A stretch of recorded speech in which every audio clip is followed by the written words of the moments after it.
Assalamualaikum warahmatullahi wabarakatuh. Perkenalkan, nama Ana Poppy Amanda.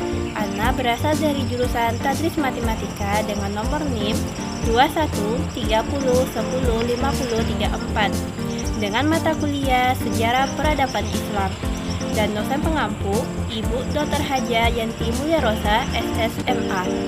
Adapun objek wisata peradaban Islam yang saya ambil di kota saya adalah Makam Syekholo yang terletak di kota Sawalunto, Desa Sijantangkoto, Dusun Parigi. Selamat menyaksikan. Makam Syekholo adalah sebuah makam keramat yang terletak di Desa Sijantangkoto, Kota Sawalunto. Menurut cerita yang beredar di kalangan masyarakat setempat, makam yang berteduh dalam sebuah bangunan mirip mushola ini adalah makam seorang ulama. Konon, kisahnya beliau adalah salah satu penyebar agama Islam di tanah Sumatera Barat, tepatnya di daerah Sijantangkoto sekitar abad 18 hingga 19 Masehi. Beliau adalah salah satu murid dari Syekh Burhanuddin. Menurut dari cerita yang beredar, Syekholo berangkat dari kampung halamannya Pariaman.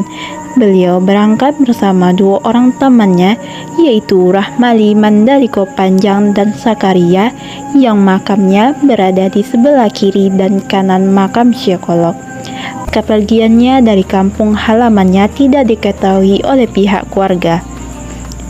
Lama berkelana, mereka pun sampai di sebuah desa kecil di kota Sawalunto, yaitu Desa Kolok. Di sanalah Syekholo dan temannya mengajarkan agama Islam kepada penduduk sekitar.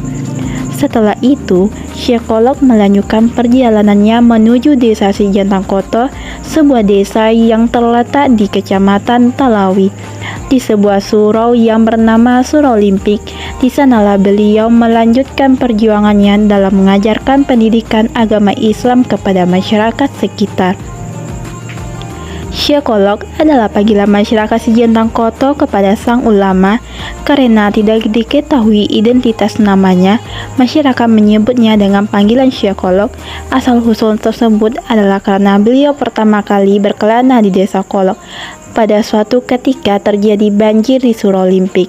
Ada sebuah kejadian terjadi.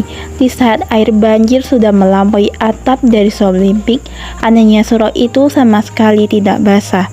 Saat itu, Syekholo masih berada dalam surau tersebut.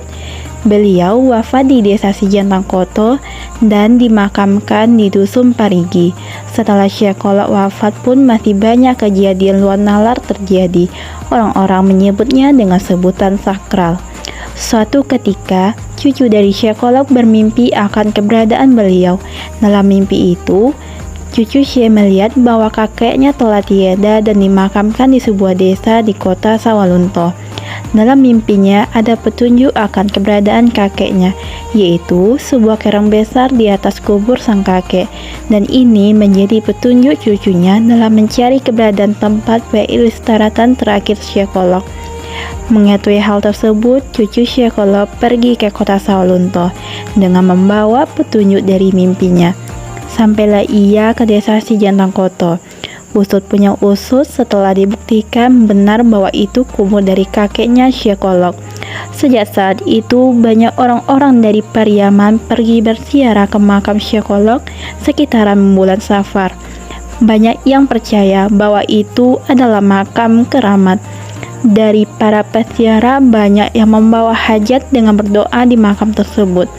Ada yang membawa air dengan maksud memohon kesembuhan di makam tersebut. Dari cerita mereka terbukti mujarab. Namun, semua itu wallahu a'lam bishawab.